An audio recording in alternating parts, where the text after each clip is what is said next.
I love Gain Ground. Now, ironically, though it was well before my time, I spent a lot of my childhood playing the Sega Genesis. My older brother got to keep the shiny new PlayStation 2 in his room while I, as the petulant younger sibling, got to have the Genesis my father purchased before either of us were even a thought.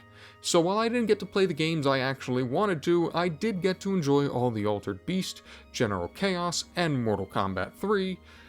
Probably shouldn't have been playing that one, that I could handle. No, I had never even heard about Gain Ground until I discovered it on the Sonic Ultimate Genesis collection however many years later.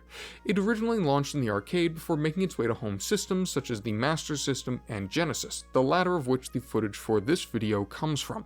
It was developed by Sega themselves and was once ranked as the 88th greatest Sega Genesis game of all time.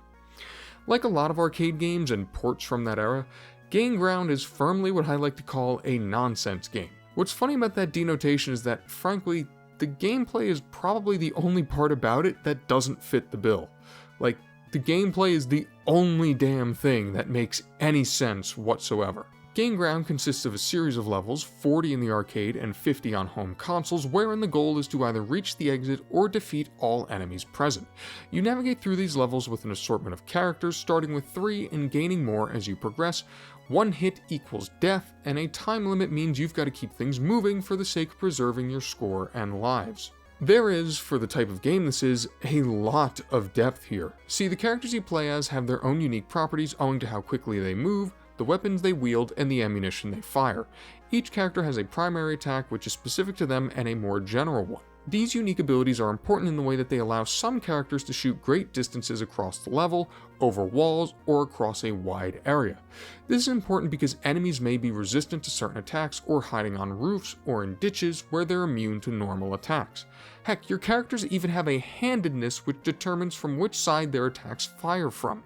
Seems like something that wouldn't be all that important, but when you experience how stingy the hitboxes can be, you'll realize that you better be aware of how you're actually firing. As you try to defeat the mooks that fill each screen, you've got to keep your eye out for potential allies that you can recruit to your cause. This is not only important for the way that it gives you more characters who may be able to attack in different ways, but more so because the roster you hold at any given time also serves as your lives. When a character dies, you lose the ability to select them unless you can collect them in the level and get them to the exit. Die twice without rescuing a unit and said character is lost forever. Run out of characters and the game is over. Having a diverse group of characters to choose from is a necessity if you're looking to defeat every enemy in a level. It is entirely possible to find yourself without a unit that can defeat a certain enemy if you aren't careful. All of this comes together to mean that Gain Ground has a real scope of strategy and tactical thought woven into its fabric.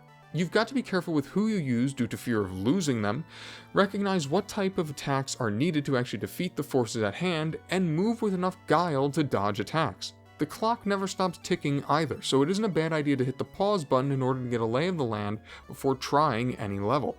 Additionally, make sure to keep an eye on the nearby enemy counter. Oftentimes more goons will spring from the woodwork to surprise you to nab a life beyond the original group that can be seen. And as if it needs to be said, this is all so fun. Taking the expected simplicity of the arcade format and mashing it together with the complexity of strategy gaming does not feel like it should work, but it absolutely does. Couple that with some colorful, gorgeous pixel graphics, both landscapes and enemies are well detailed and varied, and an awesome soundtrack, the type that even as it loops never gets old, and Gain Ground suddenly becomes a very difficult game to put down. It ropes you in with every completed level as you learn more and become better acquainted with everything going on. Why then, with gameplay that is so enjoyable and defined, do I call this a nonsense game? Because absolutely nothing else about it makes any sense.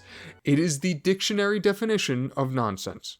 As is so eloquently illustrated by the box art for the Genesis release, the figures that fill out the character roster include old war generals, futuristic soldiers, and samurai. The enemies, for their part, are made up of genies, robots, and modern-day grunts. The stages take you from medieval times to the future, and everywhere in between. Thematically, Gain Ground makes about as much sense as the lyrics to a Dio song. Of course, the story that tries to make sense of all of this is just a treat. I'm going to try my best to read this passage from the back of the box without corpsing like a maniac, but I don't think I'm going to be successful.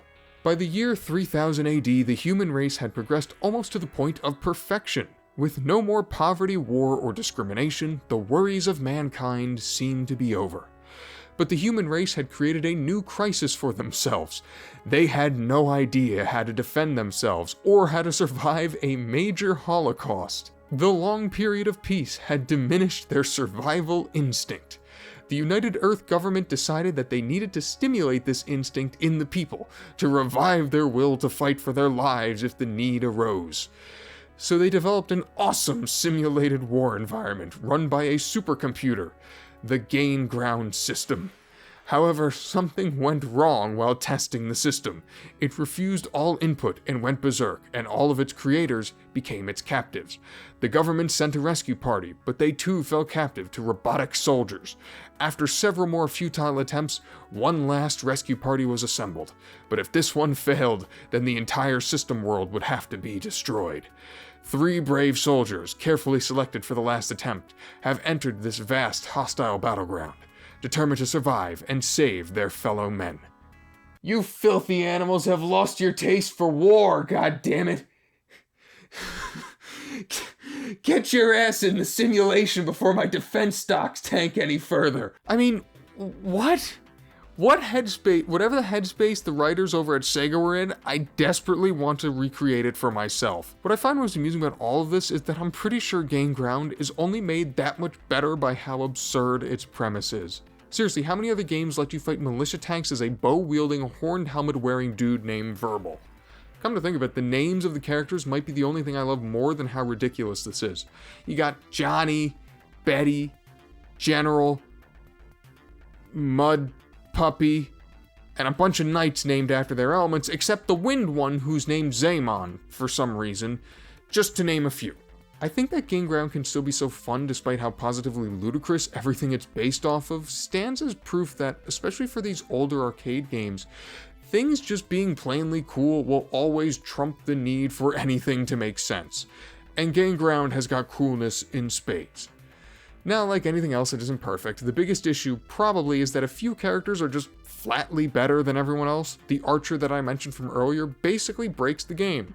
Super fast, can fire in all directions, and shoot over walls. There basically isn't a single scenario where you can't use him if you don't want to. Also, it can be played with 2 players, but I wouldn't know if it's any fun or not because I don't have any friends. I'm considering this a flaw in the game's design because it's unfair of them to believe that I, a hobbit making videos on the internet, am capable of normal human interaction. Not cool, Sega. So, to put a bow on all of this, why exactly do I love this silly, thematically wacky game? I think it has a lot to do with the fact that it feels, in stark contrast to a lot of its arcade-based contemporaries, like a much more earnest experience. It can still be disastrously difficult at times, don't get me wrong, but that difficulty comes from the levels and the enemies themselves as opposed to random RNG or outright player-hostile tactics that were all too prevalent for the purpose of stealing your literal lunch money in the arcade. You can, as tough as it might be, get really good at this game. It requires you learn how the different characters work, which units to use in which levels, and how enemies are likely to act, but you can break this down to a science. There is minimal randomness that would serve no other purpose than to frustrate. That doesn't mean I'm good at it, mind you. I'll readily confess to using save states through the playthrough for this video, but it does mean that Gain Ground gives me a chance to get a nice, comforting arcade game fix with a surprising amount of strategy and depth to boot without feeling like I'm being screwed over by something outside of my control. Nowadays, you can find it on platforms such as PC and the Nintendo Switch, and if you get the chance, you should take the plunge and try to rediscover your bloodlust for war and gain some ground.